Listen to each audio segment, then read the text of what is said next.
lamdam masigi irang asi atoba matamna loisilagani haibagi thajaba lei haiba Satyabrata gi wafam anaubo khudimak aroibasu leibagum lamdam masigi irang asi su atoba matamna loisilagani haibagi thajaba lei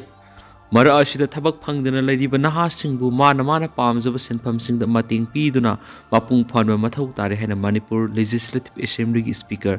Satyabrata na phongdokri wafam asing asi Yeskul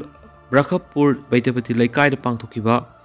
Working Committee of Sri Thoksom Satyabrata Singhagi Taraganithoi Suba Foundation Day Tharonggu Mari Lainana Phongdokhibani Mayang Imphal AC ki MLA K Robindro Kairau AC ki MLA Rameshwar Yauna School AC ki Miyamna Tharamaduru Suryaki Tharamaduru Speaker Satyabrata na makha taradun hai matam sana thoklibi irang asina maram oiraga miyam amadi sotharabi iramdam asigidam AC gi ahobo oiduna state asi sinthungna sanakhiba yab sana khonaba larik laisu amadi toan masukho thorangi thabak sing scheme oina hautuna bi khot khongthang sing thabak oina pangthoktun utnaba honari masigi manung AC gi weba artist sing gi tengbang yauna mahairoi sing gi weba tengbang sing pekhanaba sem sari loinana AC da thaknabi ising gi khodong sadaba sing as ko hanana torel sing semjin ba yauna ising yoktuna thamnaba water tank amadi nongsu thagi matamni ising gi awaba leitanaba khongthang sing pekhatli haba wapam sing phudokhiba loinana ngasigi numit asina iramdam asipi ingsak patang dulai taba iramdam mama pina bibo oirasano hain ima imoinu gi maphamda thamni sakhi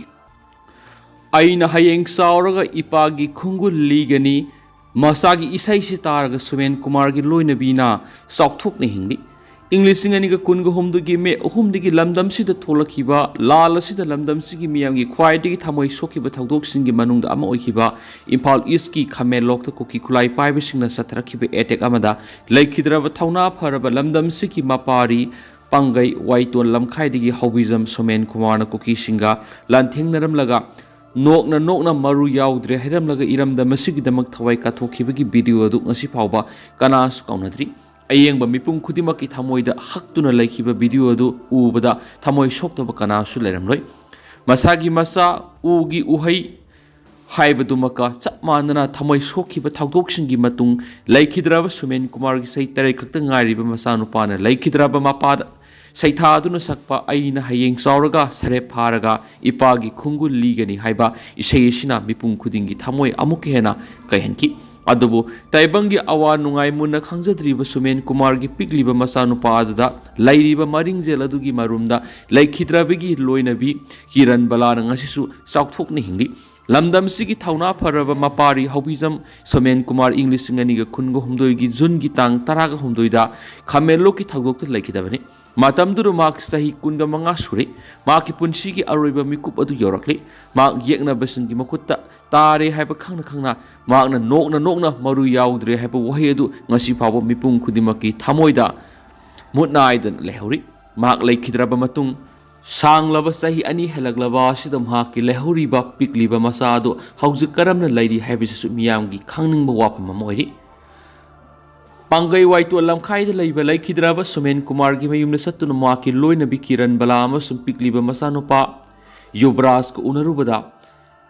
ngasisu taibangi awa nungai ka hena khangjadriba masanopa aduna isai simak adum salakhi makna mapabu saithaduna salakhi bi isai gi khonjel adusu aduki matik phajaki thamoibu kahen mangamba isai duga ataba singi thamoibu ninghanakhi Mapuroiba laikhidabagi nungaitaba kya lairagasu kiran balana mahaki masanupad lairiba maringzel adu khangna amasu masabu tungda masaktokpa mi ama ohenabagi damak maki thamoida phawriba awaba kya adu kopsillaga sekshina masanupadu bu nungsina nakonduna lehori masanupagi maringzel adugi marumda mahak sakthokna hingi masanupa hobizam jobras housing masagi sei teresuri magna mapabu saithadnu sakliba ataba singi thamoibu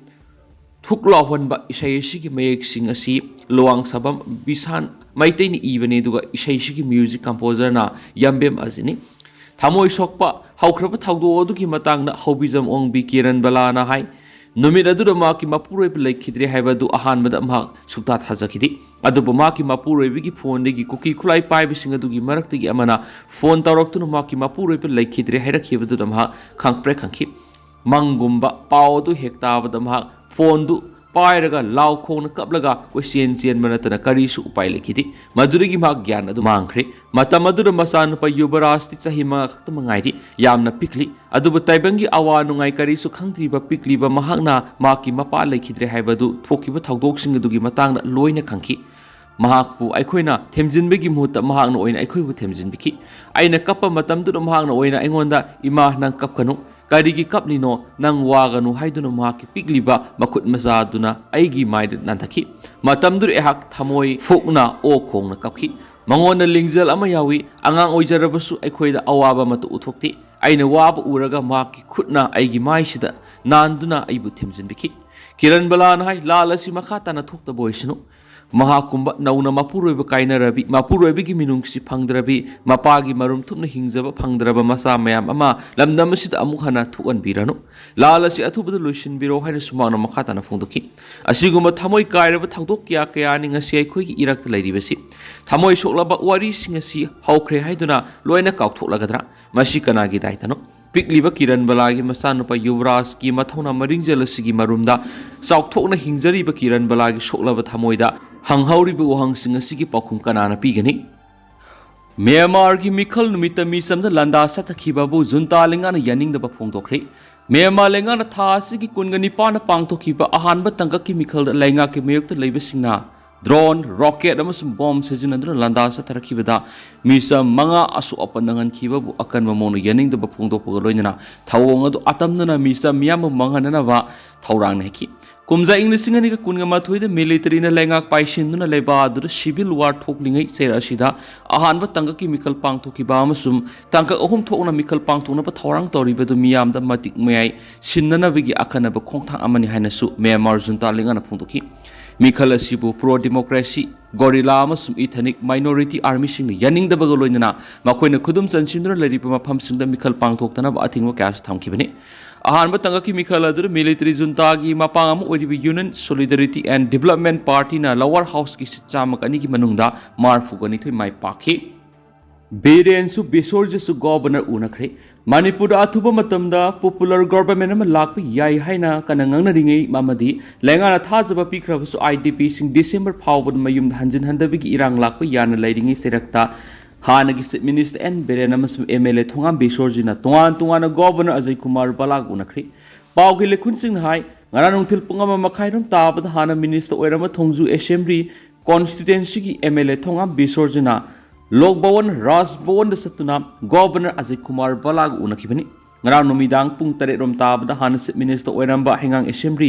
constituency की MLA Nongthombam Biren ग governor Ajay Kumar बलाग लोकभवन उनखि